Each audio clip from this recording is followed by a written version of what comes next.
हम परहेज में, भूले नहीं पाई हम परहेज में। उठाता वे दर्द हो कलेज में, दिल है बारू दर्द हिज में। उठाता वे दर्द हो कलेज में,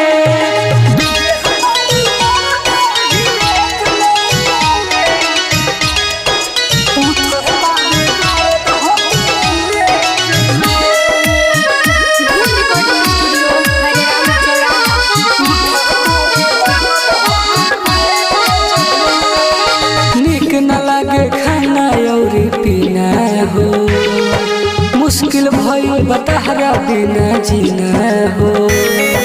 नीक न लागे खाना और पीना हो, मुश्किल भइल बतहरा बिना जीना हो। जननी नाही करबू ऐसे घात हो, तोड़ी दिहलो दिल बदहल बात हो। लागता कि गइलू दोसरा रेज में, लागता कि गइलू दोसरा रेज में। उठाता वे दर्द हो कलेज में, दिल है बारू दर्द हिज में। उठाता वे दर्द हो कलेज में, दिल है बारू दर्द हिज में।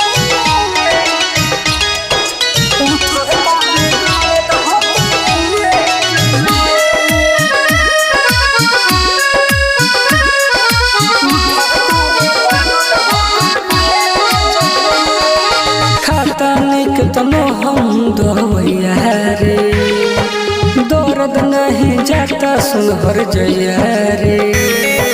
खाता निक तनो हम दवैया रे, दर्द नहीं जाता सुनहर जया रे। तुम नया तो तोरा बिना मर जाए, लागता अजित प्रेमी पगला जाए।